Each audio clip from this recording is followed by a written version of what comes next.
Hello.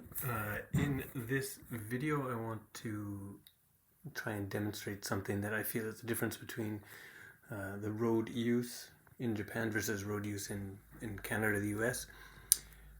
So one of the things I find might kind of help explain some of the difference is that in the way that the street is used by people in Japan, I feel it's rather fluid, and it's fluid because people make small adjustments to their trajectories to accommodate everyone. There's also the factor that in general it seems more relaxed, that it doesn't seem so much like a battle against each other for that space.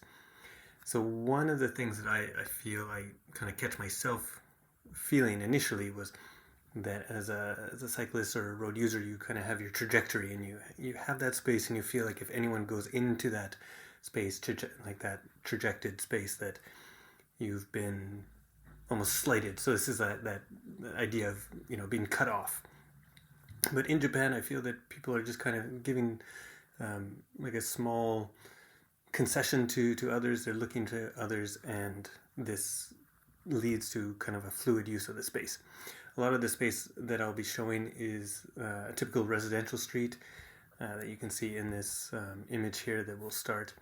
And as you can see, that those would be considered, these are shared streets. So this street is a one-way street that cars can use, and you can see that the cyclist in front of me has just moved kind of around the pedestrian, and as she goes along, there'll be small adjustments to her trajectory to kind of accommodate the other users. So it's moving to the left for the other user, and here you see it's kind of a fluid movement around the corner. Let's say a judgment of how safe it is that you can see that there's children in the street.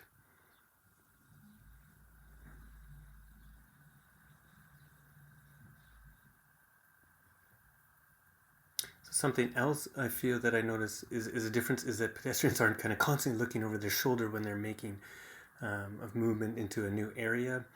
And this, I think, relates to the fact that people kind of take, I guess they look to the other users and make those adjustments.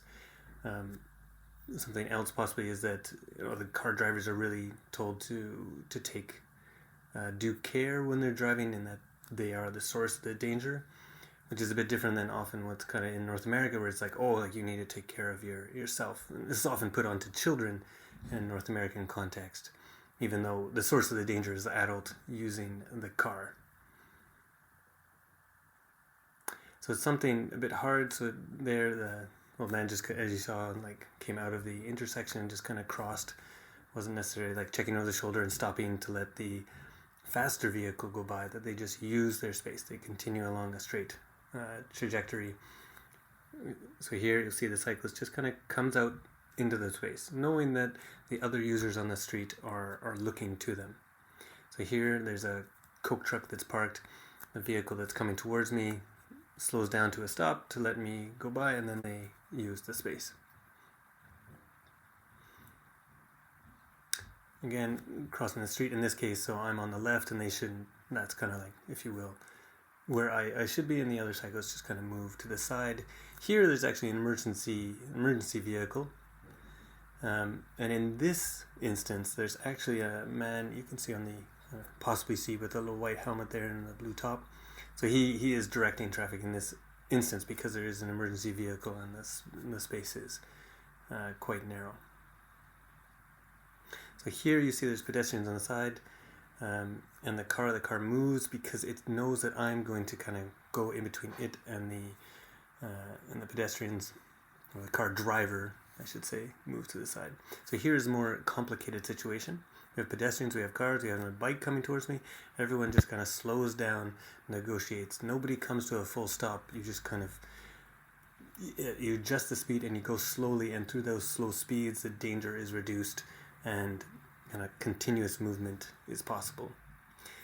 So there, the pedestrian up ahead, she had been walking on the white line. She saw me. She moved slightly to her right, and I moved slightly to my right to accommodate them. Here is green for everyone except for the cars at this point. So you can see the pedestrian just using their space, and I adjust to them. So here ahead of me, you can see some mothers on bicycles up ahead, and it's generally kind of sticking to the left, and then I move around them. And again, and these are not considerable speeds. They're going quite slow, and I'm just going slightly faster. So there, the cyclist went across, and she saw like that small head nod. That kind of cyclists just typically go through an intersection. From a North American perspective, we might think, oh, this is really dangerous. But as I said, the cars approach the intersections slowing down to essentially a stop. Cyclists kind of glide through, and in that case, it's just a small acknowledgement that she maybe was slightly in front of me, making me slow down a little bit more than normal. Again, the pedestrian up ahead she just crossed the street, and actually she gave a small head nod at the very end when she just kind of slightly looked over her shoulder. And again, that's more of an acknowledgement, like, oh, like, sorry, maybe I made you slow down slightly or change your trajectory slightly, but it's just an acknowledgement that both people are using that space and that some concession is given. Nice. So here across the street, there's an old man going on a bike on a white top from one side to the other, and he just kind of glides across. He's going against, if you will, the flow of traffic, but you just adjust to it. Nobody really, I have to say, like, the sense of aggression is quite low, and then you move out into a lane, and people, they just accommodate it. So here we're moving around a school bus that's a daycare school bus. It's not, they don't really have elementary school buses, as most kids will walk to school. And if you want to look at that, there's I have research out on that.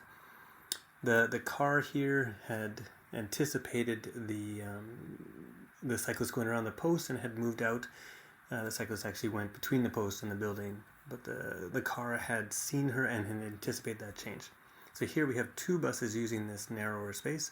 The one bus pulls over to allow the other bus to go by,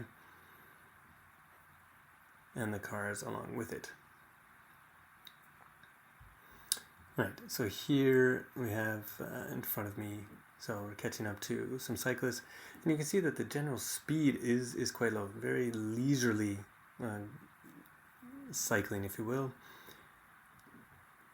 Here's a man maybe around my age, cycling in a more work fashion. He has a box on it. Here we're coming up to a fairly complicated intersection, and you see that the movement of traffic is fairly slow. So everyone just kind of like adjusting their movement, and nobody really comes to a stop as they go through it. Of course, I come to a stop because it is a more major street that I've come up to, and that is the main idea here that I'm trying to show. It is something that's difficult to represent, but hopefully you got an idea of that hypothesis that I'm presenting.